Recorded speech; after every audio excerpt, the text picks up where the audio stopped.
부회장이 구속 수감 353일 만에 석방이 됐습니다. 징역 5년의 원심을 깨고 징역 2년 6월에 집행유예 4년 선고를 받았는데요.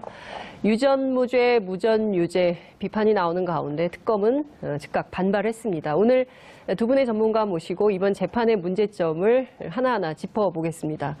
수도권 내리사선 안민석 더불어민주당 의원님 나오셨습니다. 어서 오십시오. 네, 반갑습니다. 네, 제가 이 스튜디오에서는 처음 봬요. 우정 출연 나왔습니다. 이슈파이터 띄우려고. 제가 워낙 평소에 좋아해서 네. 사실은 좀 더 일찍 나왔어야 되는데 그러니까요. 너무 늦게 나오신 거 아닙니까? 또 최순실 독일 돈 찾으러 또 최근에도 갔다 그러니까요. 오고 예. 그래서 좀 네. 늦었습니다. 네. 죄송합니다. 네, 잘못했습니다. 네. 왜 그러세요? 그 시청자 여러분들께서 오해하실 것 같아요. 수도권 내리사선인데. 제가 꿈쩍 못하잖아요. 왜 그러세요? 네, 수도권 내리사선과 같은 자리에 앉으신 이정열 전 부장판사님 모셨습니다. 어서 오십시오. 안녕하십니까. 네, 아침에 얘기를 다 못하셨다고요. 뉴스공장에 출연했는데 다 얘기를 못해가지고 이슈파이터에 꼭 나와야 되겠다. 다라기보다는 전혀 못했습니다. 그래서 딴 얘기만 했죠. 예. 네. 그래서 오늘 뉴스공장 애청자 여러분들께서 상당히 좀, 예. 좀 괜찮습니다. 협의를 하지 예. 않았을까. 요 시간대에 제가 하는 뉴스공장 거기를 한 그러니까요. 1년 6개월 정도 고정 출연하고요. 네. 그래서 그쪽 그 스태프들을 제가 잘 알죠. 네. 근데 오늘 이슈파이트 스태프들하고 좀 전에 이야기 나눠 보니까 네. 사람들의 결이 네. 이슈파이트가 훨씬 좋아요. 스태프들이 그렇죠. 훨씬 더 수준도 높고 교양미도 넘치고. 의원님 내일 아침에 뉴스공장 나가시잖아요. 내일 아침에. 뉴스공장 나가서는 내일 아침에? 뉴스공장 나가서는 이슈파이트 가봤더니 네. 뉴스공장이 네. 훨씬 더 품격 있고 네. 사람들 질들이 좋더라 그렇게 또 이야기하면은 네. 또 그렇게 이제 다 빠져나가는 또 이게 너무 그때그때 다른 거 아닙니까? 네, 이게 좀 그 원칙을 고수하면서 판단을 좀 지켜가시죠. 아무튼, 이슈파이터가 더 나은 걸로. 예. 아무튼 오늘 이 순간은 제가 그렇게 이야기하겠습니다. 알겠습니다. 시청자 여러분. 자, 오랜만에 안민석 의원님 이슈파이터, 아니죠. 처음 출연해 주셨는데요. 문자로 응원 메시지 많이 보내주시고요. 그리고 TBS 앱으로도 다양한 질문 보내주시면 좋겠습니다. 웃을 때가 아닙니다.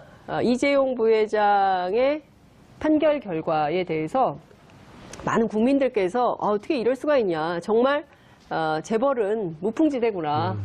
그냥 풀어주는구나. 웃을 때죠. 지나가는 개도 웃고 지나가는 소도 웃고 네. 얼마나 웃고 있겠습니까. 비웃는 겁니까? 뭐 개나 소나 돼지도 웃고 있겠죠. 대한민국의 공정과 정의가 완전히 무너진 판결 아닙니까? 네, 대한민국의 공정과 정의가 완전히 무너진 판결이다. 그래서 이정열 판사님께서는 쓰레기 같은 판결이다 이렇게 말씀하신 건가요? 쓰레기 같다기보다 쓰레기죠, 그냥. 쓰레기다. 네. 참 의원님께서도 말씀하셨지만 네. 이게 분노나 화가 치밀다가 네. 어느 임계점을 넘어서면 네. 그냥 웃음밖에 안 나오고 허탈해지지 않습니까? 네. 그런 상황이 돼버린 거죠. 기업하는 사람이 네. 대가 없이 돈을 줬다? 이게 지나가는 개도 웃고 소가 웃을 노릇이죠. 지나가는 사람이 대가 없이 그냥 뇌물을 줬다. 기업하는 사람이. 기업하는 사람이 이게 있을 수 있는 거냐. 그 문제의식에서 오늘 인터뷰를 좀 시작을 해보겠습니다. 어제 이재용 부회장의 집으로 기자들이 많이 취재를 갔어요. 그러니까 깜깜했는데 뭐 화분, 뭐 무슨 케이크 같은 거, 막 선물이 집으로 엄청 들어가더라고요. 그러니까 축하한다는 메시지가 계속 전달이 되고 있는 거고 실제 정치권에서도 또 보수 언론도 뭐 당연한 것으로 이렇게 해석들을 하고 있어요. 그건 어떻게 보세요? 그 사이에 저는 저희 정치인들 중에서 여야 상관없이 네. 삼성하고 소위 말해서 때가 묻어있는, 엮여있는 그런 정치인들이 저는 뭐 상당히 많을 거라고 봅니다. 왜냐하면 기본적으로 삼성이라는 조직은 네. 권력을 관리를 해왔거든요. 그것은 어제 오늘이 아니라 굉장히 오래되었습니다. 네. 그것은 여든 야든 할 것 없이 네. 삼성으로부터 관리당해 온 예.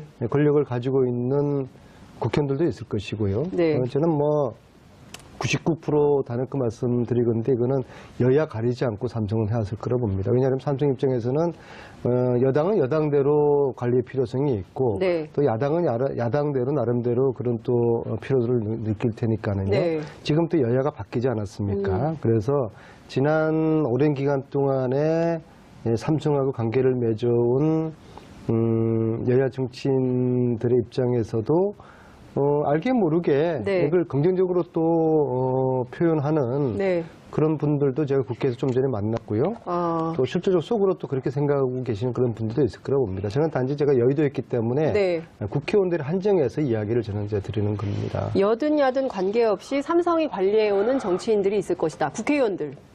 있을 것이다가 아니죠. 있다. 있죠. 그리고 그것은 사람을 봐가면서 가려가면서 관리하죠. 가령 저 같은 국회의원한테는 제가 사선하면서 네.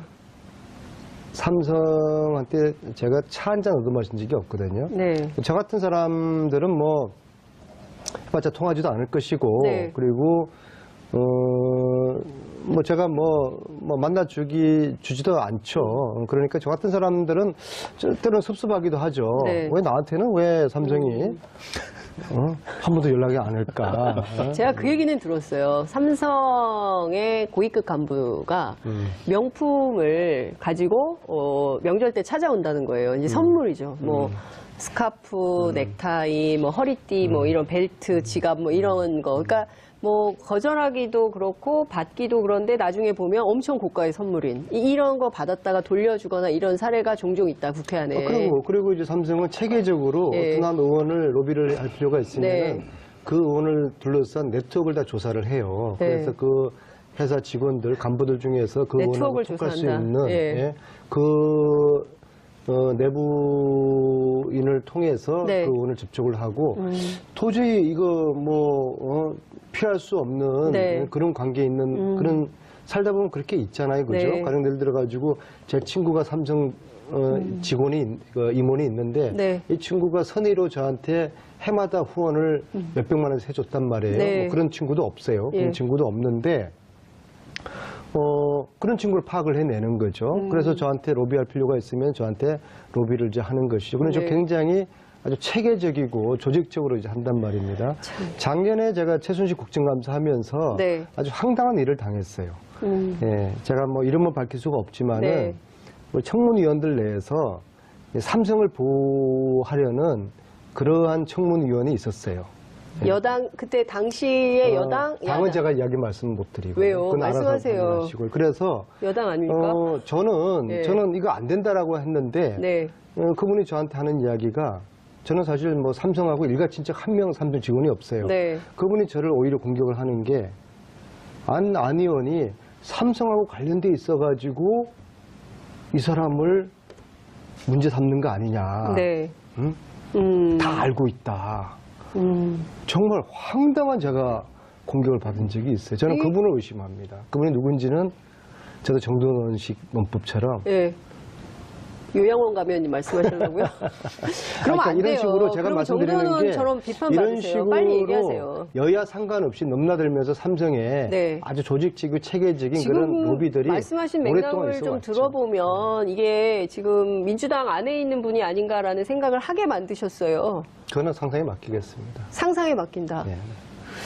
그럼 막 자유롭게 상상하게 됩니다. 그 삼성의 그런 로비력은 네. 상상을 초월한다. 아. 제가 그 말씀을 드리려고 하는 겁니다. 그리고 제가 청문회 할 때도 네. 그러한 어처구니 없는 일을 당했다. 아. 네. 아마 자유한국당에서 이런 일을 당했으면 분명히 누군지 얘기를 하셨을 텐데 그게 아니기 때문에 지금 말씀을 못 하시는 거 아닌가라고 시청자 여러분들께서 판단하지 않을까 싶고 요양원 가시기 전에 이제라도 빨리 누군지 말씀을 하시는 게 좋겠다는 생각이 좀 들고요. 제가 약간 시간을 좀 고민하실 시간을 좀 드리면서 자, 이정엽 판사님께 여쭤보겠습니다. 그러면 법원은 삼성이 로비를 안 할까? 라는 의문을 갖게 돼요. 사실 이런 부분에 대해서 답변을 드리기가 뭐한 게 네. 제가 경험이 있으면 네. 그러면은 그런 게 있습니다라고 네. 말씀드릴 텐데 저도 경험이 없고 주위에서 그런 아무도 얘기를 로비를 안 해. 들어본 적이 없어서 예. 그래서 있을 거는 같은데 예. 뭐 제가 목격하거나 들어보거나 하는 게 네. 그러니까 좀 그 부분 말씀드리기가 저는 곤란한 게 아니라 잘 모릅니다, 진짜. 이번이 집행유예 판결을 네. 예, 박주민 의원과 유시민 작가가 미리 예측을 예. 했다고 그러잖아요. 예. 저는 사실 이미 1년 전에 네. 작년 3월에 이런 사태를 우려를 했고 네. 이러한 사태에 대한 그 가능성을 네. 제가 그 예견을 했었더랬어요. 네.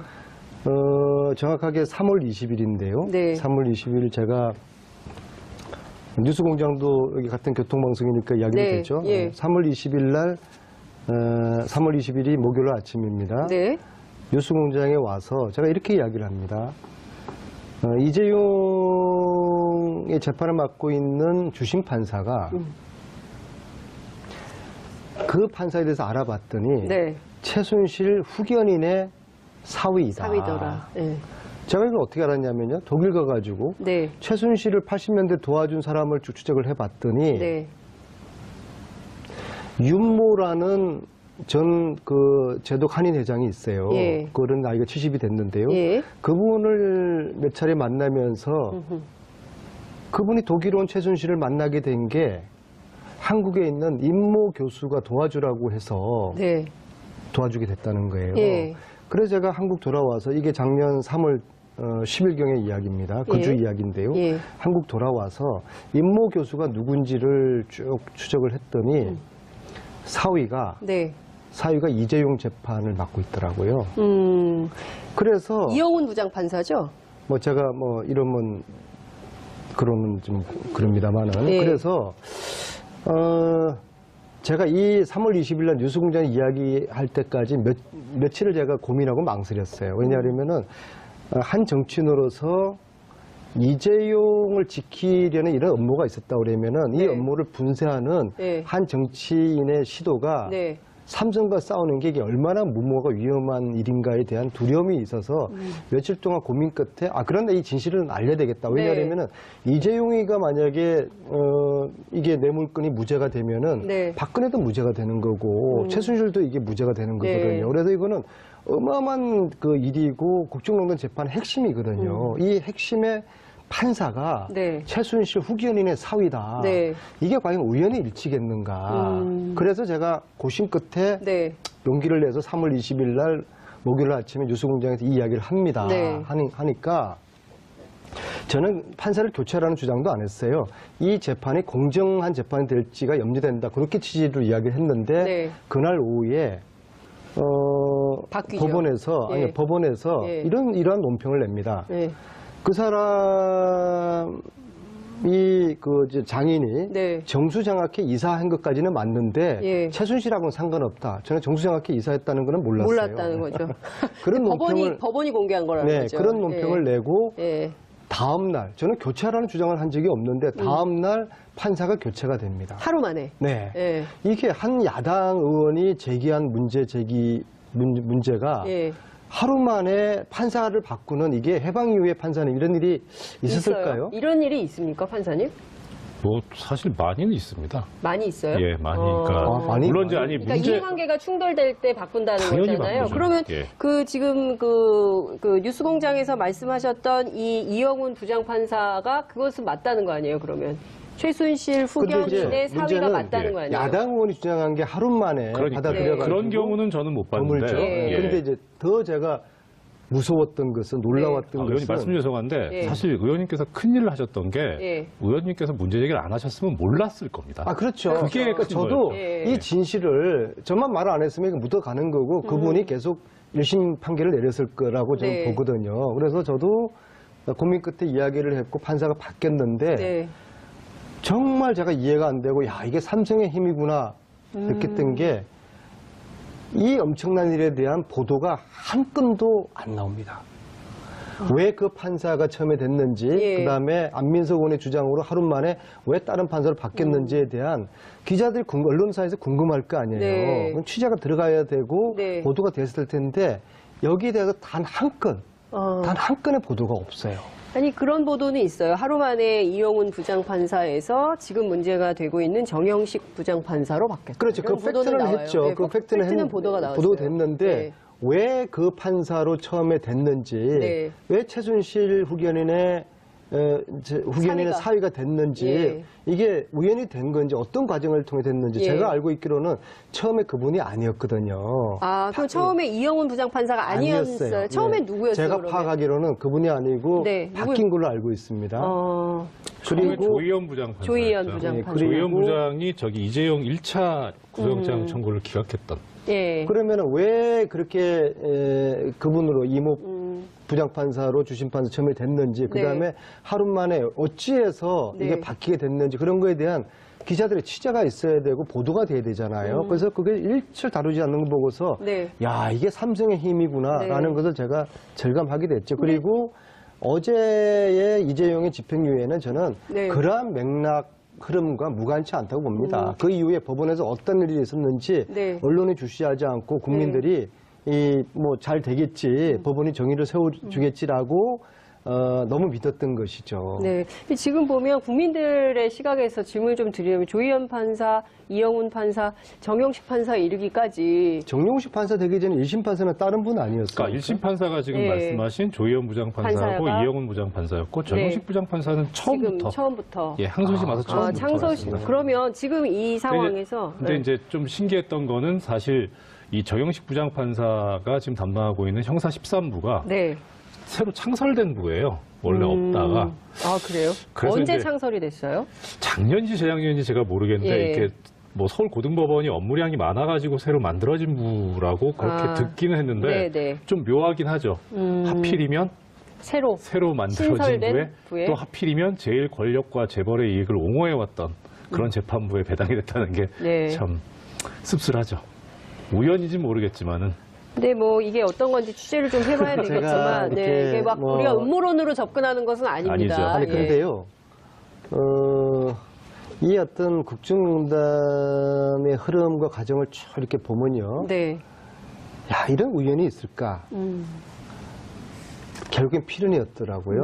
그러니까 우연으로 포장된 필연의 연속이에요. 네. 이번 이 일들이요. 그래서 지금 이정일 판사님께서 의심스러워하는 저런 부분도 네. 저런 의심이 결국에는 네. 뭔가 사전에 기획되어 있었을 네. 그런 판들이 짜여져 있어서 그런 가능성을 염두를 두고서 이 부분을 우리 언론인들이나 관심 있는 분들이 추적할 필요가 있는 것이죠. 네. 그 문자가 들어왔어요. 호호바님께서 삼성 장학생 정치인 깝시다. 적합한 기회가 되면은 저에게 더 큰 용기가 네. 아, 여러분, 안민석 만들어지면은- 의원님에게 이걸 까게 공개할 수 있게 용기를 좀 주시면 좋겠습니다. 그래야 아무래도 공개를 하실 것 같아요. 지금은 아직 용기가 부족하시기 때문에 공개를 못 하시겠다고 하니까 더 큰 용기를 낼 수 있게 여러분들께서 응원을 좀 해주시면 좋을 것 같습니다. 이정열 판사님께 좀 여쭙고 싶어요. 특검이 즉각 반박을 했어요. 5가지 갈래로 나눠가지고 쫙 비판을 했는데요. 특검의 네. 주장에 대해서는 어느 지점에서 동의하시고 또 어느 지점에서 좀 부족하다 이렇게 좀 보십니까? 일단 가장 처음에 내세운 이제 특검 입장문에 나온 얘기가 네. 모순되는 판결이다. 그렇죠. 예, 이 모순되는 판결에 전적으로 동의합니다. 그리고 지금 특검에서 이제 모순된 판결이라고 하면서 네. 처음 제시했던 게 이재용 부회장의 승계 작업을 인정할 증거가 없다라고 하면서 하지만 이런 일련의 과정과 절차상 삼성전자에 대한 이재용 부회장의 지배력 확보에 유리한 효과가 있었다. 네. 이렇게 또 판단하고 있는 게 예. 이제 모순된다 이런 얘기도 했었는데요. 맞습니다. 그 외에 또 여러 가지 모순점이 있습니다. 이 네. 판결에. 그래서 뭐 시간이 허락할지 모르겠습니다만. 안종범 수첩도 그렇잖아요. 예, 그거는 이제 다른 판결하고 모순되는 예, 거고요. 다른 판결. 이 판결 자체 내에서 내부에서. 모순되는 부분이 있는데 네. 하나만 예를 들어드리자면 공소장에 공소 사실을 이제 검사가 네. 기재를 하죠. 네. 그러면 이제 피고인이 이러이러한 행위를 했다. 이것이 범죄에 해당한다. 이런 내용인데 네. 그런 내용을 쓸 때에는 범행이 있었던 때, 일시, 예, 예. 장소, 예. 내용 뭐 이런 거를 좀 구체적으로 적어야 됩니다. 그래야 피고인 입장에서 나는 그런 행위를 하지 않았다라고 하는 방어를 할 수 있으니까요. 네. 뭐 예를 들어 일시가 다르다면 알리바이 주장도 할 수 있고요. 네. 만약에 이런 게 불투명하고 소위 말해서 두리뭉실하면 네. 그러면 공소 제기가 위법하기 때문에 무효가 되고 네. 공소기각 사유가 됩니다. 아예 그냥. 아예. 예. 네. 근데 지금 변호인 측에서 그러니까 이재용 부회장 측에서 이 주장을 했었어요. 계속. 이 지금 뇌물 공여 부분 관련해서 네. 너무 모호하다라는 네. 주장을 했습니다. 네. 이 부분을 받아들이지 않아요. 예. 이 항소심 재판부에서도. 예. 왜 그 이유가 뭐냐면 네. 얘기한 것이 범죄의 성격이나 네. 그다음에 범행 기간이나 네. 또 이런 걸 좀 비춰보면 네. 이제 좀 길었고 예. 이게 상당히 뇌물 범죄라는 게 은밀하게 벌어지지 않습니까? 예. 그러니까 지시했다는 내용 또 공모했다는 내용을 좀 다소 개괄적으로 표시하는 게 부득이하다고 보여진다. 네. 그러니까 이 정도 가지고는 공소기각 사유가 안 된다라고 네. 했어요. 그런데 나중에 가서 내용에 있어서 네. 이제 이 판결에서 무죄를 선고하면서 이야기했던 게 뭐냐면 승계 작업이 인정되지 않는다, 삼성에. 그렇죠. 예. 그다음에 부정한 청탁이 있었다고 보이지도 않는다. 네. 설령 있었더라도 알았다고 보기가 어렵다라고 예. 하는 여러 가지 이제 단계적인 근거를 제시를 하고 있는데 이 판결에서 네. 그 가운데 이 재판부에서 뭐라고 얘기를 하고 있냐면 이런 부정한 청탁에 관한 인식은 네. 명확해야만 방어권 행사에 지장이 되지 않고 명확성의 원칙이 위반되지 않는다라는 그런 논리를 쓰면서 그래서 네. 명확하게 지금 검사가 특검에서 주장도 못하고 있고 증거도 없기 때문에 부정한 청탁이 있었다고 인정하기 어렵다 이렇게 나오거든요. 그러니까 지금 내용을 보면 네. 그러니까 뇌물의 경우에도 이런 거예요. 그러니까 정당한 사내 절차를 거친 회사 자금을 뇌물로 주었기 때문에 문제가 없다라는 식으로 또 보기도 했고요. 또 하나는 이재용 부회장이 이 뇌물을 주어서 얻은 이익이 없다. 오히려 피해자다. 이런 피해자 논리를 주장을 하고 있어요. 그러니까 두 가지에 대해서 국민들이 신문을 보면서 이게 말이 되나? 삼성은 그 회사 자금으로 주는 뇌물은 합법인가 보다. 이런 생각마저 하게 되는 어제 거거든요. 그 언론들의 논조를 보면요. 네. 이재용은 무죄가 되었지만은 네. 박근혜 쪽의 뇌물의 부분은 더 강화. 음중이 다뤄질 예, 것이라고 예. 했는데 저는 좀 거기에 대해서 좀 다른 생각을 좀 했어요. 예. 뇌물이라는 것이 예. 준 사람이 무죄면은 받는 사람도 무죄가 되는 거 아니겠습니까? 그렇죠. 그러니까요. 일반적으로 그렇죠. 예. 근데 왜 언론에서는 그렇게 거의 한 목소리로 그렇게 해석을 하죠? 두 가지로 저는 우리 민심을 좀 네. 다독거리는 건가요? 그게 저는 1번인 것 같고요. 아. 그러니까 다독거린다고 의원님께서 점잖게 말씀하셨는데 네. 뭐 삼성을 네. 쉴드치기 위한, 옹호하기 위한 그런 게 아닌가 싶고 삼성을 실드치기 위한 거다. 나는 정말 백보, 만보, 천보를 양보해서 예. 좋게 해석한다면 예. 그러니까 뇌물죄에 있어서 공직자가 실제로는 이 뇌물을 받겠다는 의사로 협박을 한 경우에 네. 공갈죄와 뇌물죄가 동시에 성립한다고 보는 게 일반적인 통설의 입장이거든요. 그럼 이렇게 되면 역으로 뇌물을 주는 쪽에서는 공갈의 피해자가 되기 때문에 아. 그때는 이제 뇌물 공여는 성립이 안 되는 거죠. 그래서 이쪽에선 받는 쪽에선 뇌물이 되더라도 네. 주는 쪽에선 뇌물 공여가 안 되는 수가 있기는 합니다. 그러니까 이게 근데 이게 이 건이 그 건에 해당되나요? 그렇게 지금 본 듯해요. 해석을 그 전제는 굉장히 어렵게 말씀을. 기업인이 돈을 선의로 줄 수도 있다. 아무런 대가 없이 줄 수도 있다. 이제 그런 게 전제를 지금 하는 거 아니에요? 그죠? 그러니까 뺏겼다는 거죠. 공갈의 피해자라는 거죠. 공갈의 피해자. 그러니까 네. 박근혜 전 대통령이 공갈을 쳐서 네. 이재용 부회장, 그러니까 삼성의 돈을 뺏은 거다. 예, 뜯었다. 뜯었다. 그러니까 뜯긴 이재용 부회장은 피해자고. 예, 그렇죠. 이 논리를 변호인도 주장을 했었고 그게 예. 그런 식으로 지금 논리 구성이 돼 있기는 해요. 그러니까 삼성이 아무런 대가가 바라지 않았다는 걸 지금 전제로 하는 거 아니겠어요? 근데 그렇죠. 그렇게 하기에는 이 삼성물산과 제일모직 인수 합병 과정에서 생긴 여러 가지 문제점으로 문영표 보건복지부 장관 구속됐죠. 그리고 국민연금 기금운용본부 본부장이었던 홍한선 본부장 구속됐죠. 징역 2년 6월씩 받았잖아요. 근데 그 과정에서 받은 피해자들은 다 징역 살고 있는데. 그 사람들도 이제 다 풀어줘야 되는 거죠. 그런 겁니까? 판사님 어떻게 보세요? 다 풀어줘야 돼요?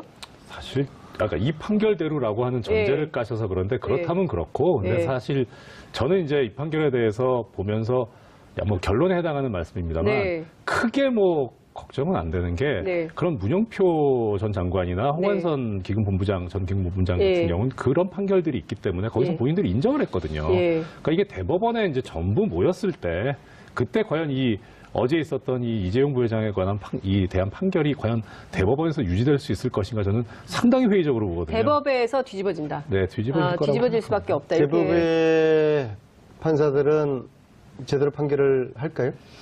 일단 현재는 난망인데요. 네. 지금 이재용 부회장 같은 경우에 집행유예로 석방된 거에 대해서 우리가 상당히 분개는 하고 있습니다만 어떻게 보면은 잘 됐다 싶은 게 구속 상태에 있을 때에는 이 판결 선고 기간에 제한이 있어요. 네. 그런데 불구속 상태에서는 그런 제한이 없거든요. 그러니까 좀 묵혀놨다가 네. 대법관들 이제 좀 있으면 다 상당 부분 임기 종료로 교체되잖아요. 예. 좀 제대로 생각할 수 있는 대법관들로 많이 교체가 됐을 때 그때 가서 이 판결을 선고해도 저는 늦지 않다고 근데 생각해요. 지금 당장 국민적인 법 감정에 비유한다면 물론 이제 대법에 가서 뒤집어질 가능성이 높다 하더라도 지금 이 판결에 대해서 국민들이 공분하는 가장 큰 이유는 뭐 이런 거예요. 승마 지원에 사용된 돈은 형식적인 아마 사회공헌 활동의 일환으로서 볼 수 있다. 사회공헌 말 사건 제일 처음 제보를 받아서 사회에 알린 최초의 국회의원이 바로 안민석 의원님이신데 사회공헌이라고 그랬거든요. 정형식 판사님께서 형식적으로 좀 말씀을 해주세요. 형식적으로. 네? 사회공헌이라고 판사님 판결을 하셨으니까 네. 그 판결은 존중하되 예.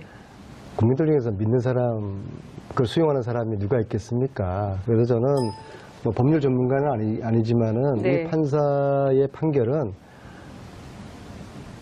국민들을 우습게 하는 그런 판결이라고 저는 봅니다. 국민을 우습게 하는 판결이다. 네. 그리고 또 한편으로 보면요. 네. 이제 국민들이 꺼져가는 이 촛불의 불씨, 뭐 법원이 알아서 해주겠지. 네. 그런 좀 믿음은 갖는 거죠. 예. 그 판사들 사법부 내부의 적폐에 대해서 우리 국민들은 저만 하도 잘 모르거든요. 네. 국회의원들 중에서도 법사위 내부에 있는 몇몇 분 아니면은 잘 몰라요. 네. 그래서 이 국민들로 하여금 또다시 경각심을 깨우쳐준 그런 결과를 초래하고 있지 않는가. 이게 국민들에게 경각심을 주기 위해서 이런 판결을 한 거다. 끝날 때까지 네, 사회공헌을. 끝날 때까지 끝난 게 아닌가벼. 이거 정말 이게 끝나지 않은 전쟁이네. 예. 다시 한번 정신 바짝 차리고 예, 국민들이 예. 눈을 부릅뜨고 봐야 되겠네. 국민들이 또 한 번 촛불을 그런 이제 들어야겠다. 경각심을 좀 국민들은 모두 예. 야 정말 이거 촛불 들고 다시 한번 나가야 되는 거 아니야? 네. 그런 다 심정일 거예요. 네. 근데 이제 날씨가 너무 추우니까 아무튼 국민들 가슴에 또다시 네. 분노의 예. 촛불이 타오르고 있는 그런 결과를 초래한 판결이라고 봅니다. 그러니까 저는 다른 거 다 떠나서 재산 국외 도피 혐의도 무죄의 판결을 내렸거든요. 그리고 그 내부 품위 과정을 거쳐서 지출한 비자금으로 준 뇌물만 아니면 괜찮다는 식의 판결이다. 이제 이런 비평이 나오고 있기도 하고요. 이 정치 권력하고 뒷거래를 한 문어발식 사업 확장에 해당하는 전형적인 정경유착도 대상이 아니다. 그래서 어떤 언론은 그 정경유착에서 벗어났다, 이재용이 해방됐다, 뭐 이런 식의 보도를 하기도 했는데, 그러니까 이런 조선일보. 네. 어디요? 조선일보. 조선일보인가요? 네. 예, 어쨌든 이런 식의 보도를 하고 있는 것에 대해서 또 짚어봐야 될 것 같습니다. 그러니까 그 언론사들은 즐겁지 않을까요? 이제 이재용 즐겁다고요? 부회장이 나와서 네. 광고 집행이 될 거 아닙니까? 얼마나 즐겁겠어요?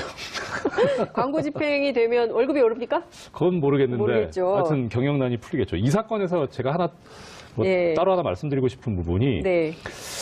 일단 이것은 지금 현재 항소심 판결문이 나온 상태는 아닙니다. 그래서 판결문을 좀 보고 말씀드리면 더 나을 것은 같은데 네. 결론을 놓고 봤을 때 네. 지금 이 사건에서 형이 확 줄어든 이유 중에 하나가 네. 그 아까 의원님 이제 예전부터 제기하셨던 승마 관련해서 네. 말의 소유권이 누구한테 있느냐 이게 그렇죠. 또 하나의 쟁점이었거든요. 쟁점이었죠. 예. 말의 소유권이 최순실 정유라에게 있다면 네. 이건 뇌물이 되는 건데 네. 그런데 지금 이번 재판부에서는 뭐라고 봤냐면 네. 말의 소유권은 넘어가진 않았다. 네. 그러니까 무상으로 사용한 사용이익 이게 뇌물에 해당한다라고 봤거든요. 무상으로. 그러니까 그 말은 삼성 거라는 거예요? 그렇죠. 네. 그러니까 지금 여기서 이제 그러면은 과연 정말 이 소유권이 어디에 넘어갔느냐라고 네. 누구한테 있느냐 관련해서 1심 판결에 보면 상당히 좀 재미있는 부분이 하나 있습니다. 예. 뭐가 있었냐면 네. 1심 재판 과정에서 예. 그러니까 작년 5월 24일 날 삼성 측에서 문서를 하나 제출합니다, 법원에. 뭐냐면은 매매 계약이 해제됐다는 해제 합의서인데 네. 이게 뭔 내용이냐면 삼성하고 마주 사이에 네. 매매 계약을 깬다는 거예요. 아, 그러니까 이게 무슨 뜻이냐면 뭐예요? 삼성 입장에서는 자 우리가 네. 소유권자니까 이 계약을 깰 수 있는 거 아니냐. 아하. 만약에 최순실 정유라한테 소유권이 넘어갔다면 네. 그러면 계약을 깨는 권한도 그쪽에 있기 때문에 네. 그러니까 우리가 지금 이 합의서를 낸다는 것 자체가 네. 저쪽 말을 사고 팔고 했던 거기서도 네. 삼성 쪽을 소유자로 생각하고 있는 거다. 그러니 뇌물이 아니다라는 주장을 합니다. 근데 거기에 대해서 1심 판결에 뭐라고 나오냐면 다 좋은데 네. 다 좋은데 첫째는 이 합의서에 네. 이 이재용 부회장 사건에서 법적으로 문제되는 부분들에 관한 조항들이 하나하나 다 나와요. 그리고 이게 이제 당연히 재판 과정에서 작성된 문서잖아요. 네, 네. 그러니까 어떻게 예. 이쪽은 그렇다 치고 네. 저쪽 독일 측에서 이 재판에서 문제가 되는 걸 어떻게 다 알고 이렇게 합의를 했느냐. 이건 못 믿겠다. 그러니까 삼성이 왜 최순실 씨와 정유라 씨한테 무상으로 말을 쓰게 해줍니까? 그러니까 그게 이제 말이 됩니까? 제가 지금 뭐 어떤 그런 네.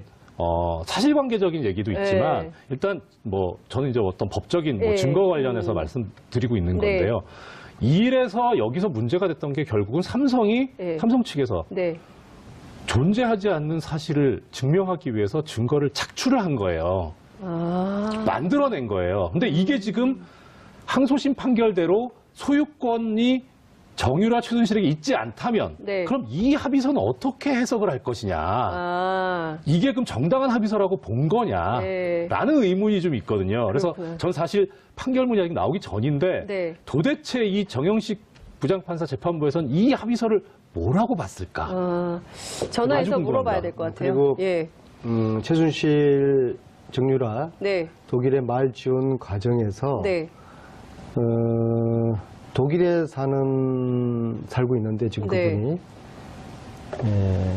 핵심 키맨이 있어요. 아. 삼성 출신인데요.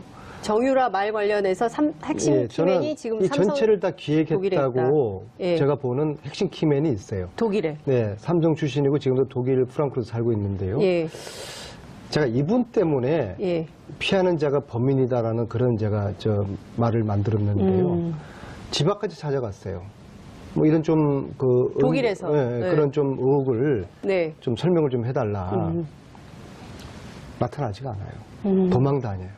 계속 의원님을 도망다닌다는 그럼요. 거예요. 지난번에 독일 가셨어도 못 만났고요. 이번에도 제가 최근에 또 다녀왔는데 네. 6번을 이제 다녀왔거든요. 예. 갈 때마다 여러 루트를 통해 가지고 심지어 네. 총영사관 통해 네. 가지고도 시도를 해봤고 예. 또 삼성 쪽 관계자도 통해 가지고 내가 당신을 의심하는 게 아니다. 몇 가지 내가 좀 설명을 듣고 싶은 부분이 있으니까는 네. 좀 만나달라. 네. 6번 계속 피해 다닙니다. 아. 그러니까 피하는 자 범인이다. 예. 이 키맨에게 저는 묻고 싶어요. 예. 과연 이게 은닉재산 이 부분이 무죄인지 맞는지 네. 물으면서 제가 가지고 있는 몇 가지 처음부터 끝까지 저는 그분이 다 기획했다고 보는 거니까 네. 그분이 검찰이 좀 모셔서 그분은 소환 검찰 조사 조사도 피해갔죠. 피해갔어요. 그분은 전혀 지금 드러나 있지 않는 분이에요. 아, 키맨이? 키맨이에요. 그리고 최순실 독일 은닉재산도 저는 그분이 관련돼 있다고 보는데요. 아. 피하니까 제가 범인으로 의심을 하는 것이죠. 의원님 이 말씀은 처음 하시는 것 같아요. 이렇게 그렇지 삼성 않습니다. 관련해서 아니 지금 이 사람이 키맨이고 아직도 드러나지 않고 제 6번째 책에 만나죠. 그분에 대한 이야기도 써 있습니다. 아 그래요? 네. 알겠습니다. 책 좀 읽으시죠. 안 읽었어요. 책 제목도 좀 말씀해 주세요. 책 제목이 뭐예요? 끝나지 않은 전쟁. 네. 아, 불후의 명작. 최순실 불후의 꼭 읽겠습니다. 불후의 명작. 지난번에 영화 보러 저는 가셨다가 웃을 그 얘기를 하셨어요. 최순실 씨의 일이 동생 아닌데. 최순천에게 1,200억 원의 돈이 있다. 이 돈의 정체를 이제 밝혀야 된다 이런 말씀을 하셨어요. 이거 추적이 좀 되고 있으신가요? 이 돈이 어디서 나왔을까요? 그걸 이제 수사를 해야 되는데요. 네.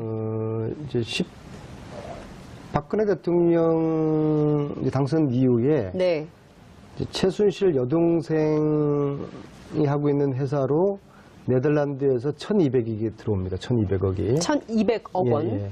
시점이 좀 상당히 의심스럽죠. 그래서 저는 첫째, 이 네덜란드에 이 돈을 보냈다는 이 회사가 페이퍼 컴퍼니가 아닐까 그 의심을 했는데요. 네. 이번에 그것이 페이퍼 컴퍼니라는 걸 이제 확인을 했습니다. 자본금이 네. 딱 얼마예요? 125원. 125원? 네. 억이 아니라요. 그 회사를 만들어 놓고서. 네. 근데 그 회사를 설립한 날짜가 12년 12월 19일입니다. 무슨 날이죠? 대통령 선거가 당선된 네. 날이네요. 그날 페이퍼 컴퍼니를 만들어서 그 예. 회사를 통해 가지고 예. 보름 후에 돈을 쏩니다. 1,200억 원을. 네. 예. 1,200억은 두 차례 들어오죠. 예. 첫 번째는 13년 1월달에 들어오고요. 예. 자, 그러면 아니 1,200억 원을 두 번으로 나눠서 얼마씩 가는 건가요? 13, 14년도에 네. 그 금액은 제가 정확하게 모르겠어요. 예. 어쨌든 두 차례 걸쳐서 1,200억 원이 갔다. 네. 그러면 과연 12월 19일 날 그 회사를 설립한 게 네. 이게 우연히 있을까? 그리고 125원 네. 달러도 아니고요. 125원. 125원을 네. 누가 왜 보냈을까? 예. 자본금으로. 네. 이걸 이제 수사를 해야 되는 것이죠. 근데 이 수사의 난점은 결국에는 그 돈들이 누구 돈인가를 찾아야 되는 네. 건데요. 이미 소위 말하는 금은머리 외국인이라는 외국인들로 차명으로 이렇게 돌려져 있을 겁니다. 네. 이걸 수사하기 위해서는 네덜란드나 네. 그 돈은 저는 홍콩과 미국에서 들어왔을 거라고 보는데요. 홍콩과 미국. 홍콩과 미국에서 돈이 들어와서 네덜란드의 예. 페이퍼컴을 통해서 예. 한국으로 들어왔을 거라고 제가 지금 퍼즐을 맞췄는데요. 네. 그러면은 홍콩은 그 돈이 누구 것이며 네. 미국은 그 돈이 누구 것인지 이거는 자, 검찰이 현재의 공권력하고 우리 네. 검찰이 수사를 해야 되는 수사 문제죠. 공조를 해서 이거를 확인을 좀 해야 되겠다. 이게 지금 적폐청산이 뭐 피로도 얘기하지만 아직도 궁금증은 은닉재산 하나도 안 계속 나왔죠. 은닉재산 은닉재산 하나도 안 나왔고 그리고 지금 궁금증은 계속 커지는데 이것을 덮을 이유는 없다. 덮으려고 하면 감추려는 자가 범인이다. 이 말씀 주셨습니다. 어찌됐든 이 네덜란드 페이퍼 컴퍼니와 관련해서는 검찰에 수사 의뢰는 하셨어요? 지금 우리 쪽에서 네. 네. 이번 주부터 네. 이 관련 그 네. 수사팀이 알겠습니다. 대검에서 새로 생겼어요. 네. 알겠습니다. 이 얘기 더 들어야 될 것 같아서 한 번 더 모셔야 될 것 같습니다. 오늘은 여기까지 말씀을 드려야 될 것 같습니다. 고맙습니다. 고맙습니다. 이슈파이터 오늘 순서 여기서 마무리하겠습니다. 시청해주신 여러분 대단히 감사합니다. 고맙습니다. 해주시면 좋겠습니다. 웃을 때가 아닙니다. 이재용 부회장의 판결 결과에 대해서 많은 국민들께서 어떻게 이럴 수가 있냐. 정말 재벌은 무풍지대구나. 그냥 풀어주는구나. 웃을 때죠. 웃을 지나가는 때인가요? 개도 웃고 지나가는 소도 웃고 네. 얼마나 지나가는- 웃고 있겠습니까? 네. 비웃는 겁니까? 뭐 개나 소나 돼지도 웃고 있겠죠. 대한민국의 공정과 정의가 완전히 무너진 판결 아닙니까? 네. 대한민국의 공정과 정의가 완전히 무너진 판결이다. 네. 그래서 이정열 판사님께서는 쓰레기 같은 판결이다 이렇게 말씀하신 건가요? 쓰레기 같다기보다 쓰레기죠, 그냥. 쓰레기다. 네. 참 의원님께서도 말씀하셨지만 네. 이게 분노나 화가 치밀다가 네. 어느 임계점을 넘어서면 네. 그냥 웃음밖에 안 나오고 허탈해지지 않습니까? 네. 그런 상황이 돼버린 거죠. 기업하는 사람이 네. 대가 없이 돈을 줬다? 이게 지나가는 개도 웃고 소가 웃을 노릇이죠. 지나가는 사람이 대가 없이 그냥 뇌물을 줬다. 기업하는 사람이. 기업하는 사람이 이게 있을 수 있는 거냐. 그 문제의식에서 오늘 인터뷰를 좀 시작을 해보겠습니다. 어제 이재용 부회장의 집으로 기자들이 많이 취재를 갔어요. 그러니까 깜깜했는데 뭐 화분, 뭐 무슨 케이크 같은 거, 막 선물이 집으로 엄청 들어가더라고요. 그러니까 축하한다는 메시지가 계속 전달이 되고 있는 거고 실제 정치권에서도 또 보수 언론도 뭐 당연한 것으로 이렇게 해석들을 하고 있어요. 그건 어떻게 보세요? 그 사이에 저는 저희 정치인들 중에서 여야 상관없이 네. 이 삼성하고 소위 말해서 때가 묻어 있는, 엮여 있는 그런 정치인들이 저는 뭐 상당히 많을 거라고 봅니다. 왜냐하면 기본적으로 삼성이라는 조직은 네. 권력을 관리를 해왔거든요. 그것은 어제 오늘이 아니라 굉장히 오래되었습니다. 네. 그것은 여든 야든 할 것 없이 네. 삼성으로부터 관리당해 온 예. 권력을 가지고 있는 국회의원들도 있을 것이고요. 네. 저는 뭐 99% 단언코 말씀드리건데 이거는 여야 가리지 않고 삼성은 해왔을 거라 봅니다. 왜냐하면 삼성 입장에서는 여당은 여당대로 관리의 필요성이 있고 네. 또 야당은 야당대로 나름대로 그런 또 필요서 삼성을 보호하려는 그러한 청문위원이 있었어요. 여당 그때 당시에 여당 당은 야당. 제가 이야기 말씀 못 드리고 왜요? 그건 알아서 말씀하세요. 판단하시고요. 그래서 여당 아닙니까? 저는 이거 안 된다라고 했는데 네. 그분이 저한테 하는 이야기가 저는 사실 뭐 삼성하고 일가친척 한 명 삼성 직원이 없어요. 네. 그분이 저를 오히려 공격을 하는 게 안 의원이 삼성하고 관련돼 있어가지고 이 사람을 문제 삼는 거 아니냐. 네. 응? 다 알고 있다. 정말 황당한 제가 공격을 받은 적이 있어요. 저는 그분을 의심합니다. 그분이 누군지는 저도 정동원식 논법처럼 예. 요양원 가면 말씀하시려고요? 그러면 안 이런 돼요. 식으로 제가 그럼 말씀드리는 게 정동원처럼 비판 이런 받으세요. 식으로 빨리 얘기하세요. 여야 상관없이 넘나들면서 삼성에 네. 아주 조직적이고 체계적인 지금 그런 로비들이 말씀하신 오랫동안 맥락을 좀 있어왔죠. 들어보면 이게 지금 민주당 안에 있는 분이 아닌가라는 생각을 하게 만드셨어요. 저는 상상에 맡기겠습니다. 상상에 맡긴다. 예. 그럼 막 자유롭게 상상하게 됩니다. 그 삼성의 그런 로비력은 네. 상상을 초월한다. 아. 제가 그 말씀을 드리려고 하는 겁니다. 그리고 제가 청문회 할 때도 네. 그러한 어처구니 없는 일을 당했다. 아. 네. 아마 자유한국당에서 이런 일을 당했으면 분명히 누군지 얘기를 하셨을 텐데 그게 아니기 때문에 지금 말씀을 못 하시는 거 아닌가라고 시청자 여러분들께서 판단하지 않을까 싶고 요양원 가시기 전에 이제라도 빨리 누군지 말씀을 하시는 게 좋겠다는 생각이 좀 들고요. 제가 약간 시간을 좀 고민하실 시간을 좀 드리면서 자, 이정엽 판사님께 여쭤보겠습니다. 그러면 법원은 삼성이 로비를 안 할까? 라는 의문을 갖게 돼요. 사실 이런 부분에 대해서 답변을 드리기가 뭐한 게 네. 제가 경험이 있으면 네. 그러면은 그런 게 있습니다라고 네. 말씀드릴 텐데 저도 경험이 없고 주위에서 그런 아무도 얘기를 로비를 안 해. 들어본 적이 없어서 예. 그래서 있을 거는 같은데 예. 뭐 제가 목격하거나 들어보거나 하는 게 네. 없거든요. 그러니까 좀 그 부분 말씀드리기가 저는 곤란한 게 아니라 잘 모릅니다, 진짜. 이번이 집행유예 판결을 네.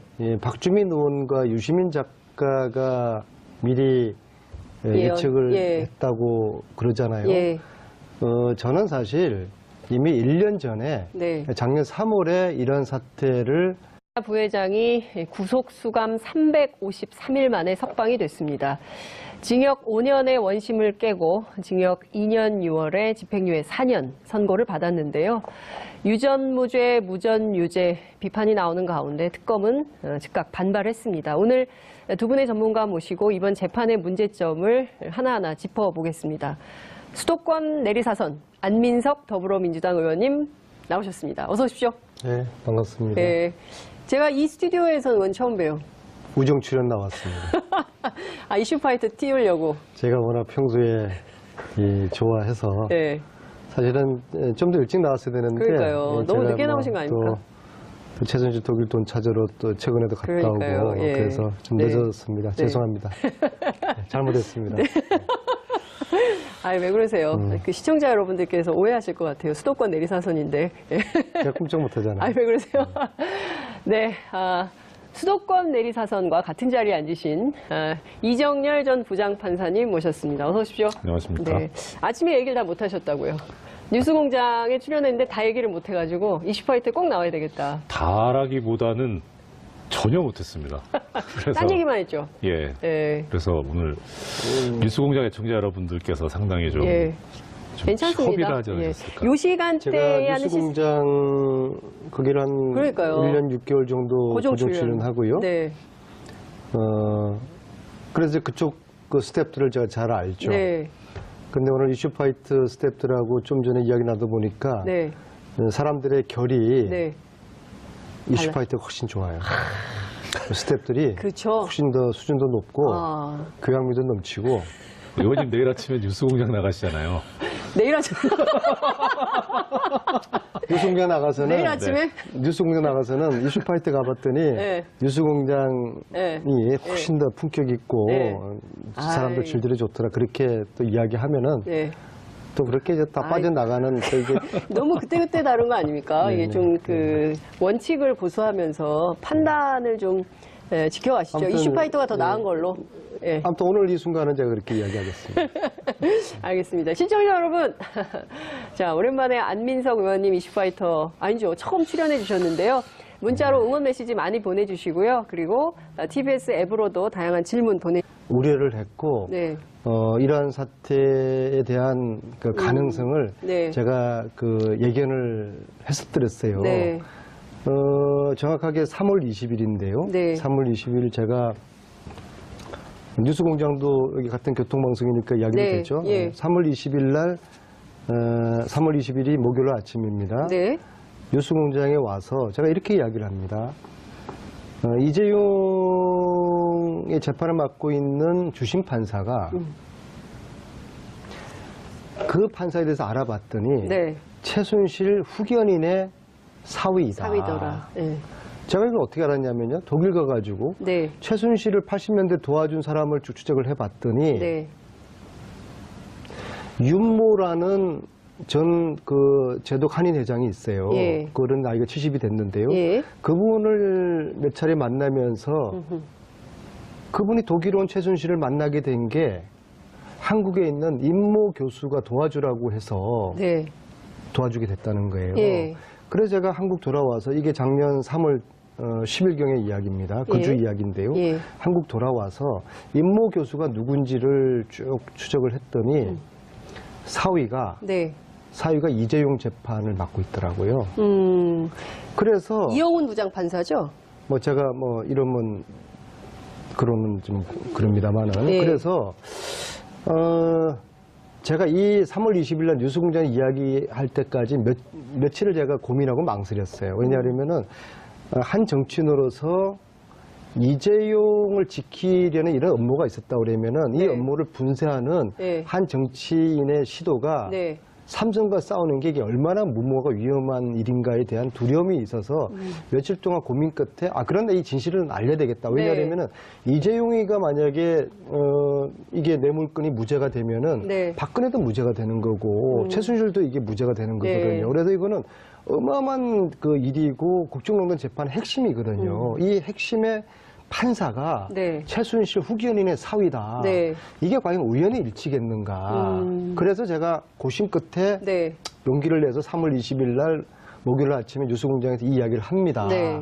하니까 저는 판사를 교체하라는 주장도 안 했어요.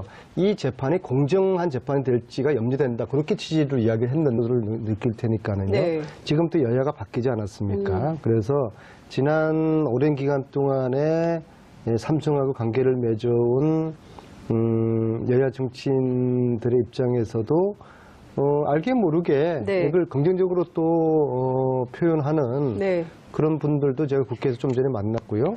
또 실제적으로 속으로 또 그렇게 생각하고 계시는 그런 분들도 있을 거라고 봅니다. 저는 단지 제가 여의도였기 때문에 네. 국회의원들을 한정해서 이야기를 저는 이제 드리는 겁니다. 여든 야든 관계없이 삼성이 관리해오는 정치인들이 있을 것이다. 국회의원들. 있을 것이다가 아니죠. 있다. 있죠. 그리고 그것은 사람을 봐가면서 가려가면서 관리하죠. 가령 저 같은 국회의원한테는 제가 사선하면서 네.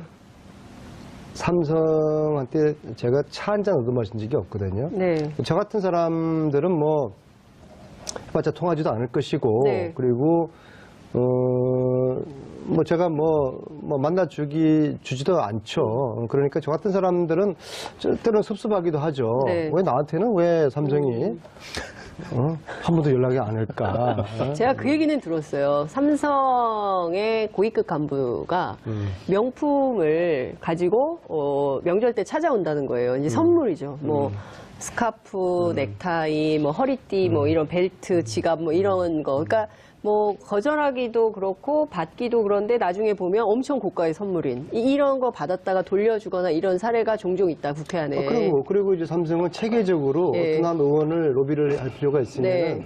그 의원을 둘러싼 네트워크를 다 조사를 해요. 네. 그래서 그 회사 직원들, 간부들 중에서 그 의원하고 네트워크를 톡할 수 조사한다. 있는 예. 예, 그 내부인을 통해서 네. 그 의원을 접촉을 하고 도저히 이거 뭐 피할 수 없는 네. 그런 관계에 있는 그런 살다 보면 그렇게 있잖아요, 그죠? 네. 가령 예를 들어가지고 제 친구가 삼성 직원이 임원이 있는데 네. 이 친구가 선의로 저한테 해마다 후원을 몇백만 원씩 해줬단 말이에요. 네. 뭐 그런 친구도 없어요. 예. 그런 친구도 없는데 그런 친구를 파악을 해내는 거죠. 그래서 저한테 로비할 필요가 있으면 저한테 로비를 이제 하는 것이죠. 그래서 네. 굉장히 아주 체계적이고 조직적으로 이제 한단 말입니다. 작년에 제가 최순실 국정감사 하면서 네. 아주 황당한 일을 당했어요. 예, 제가 뭐 이름은 밝힐 수가 없지만은 네. 뭐 청문위원들 내에서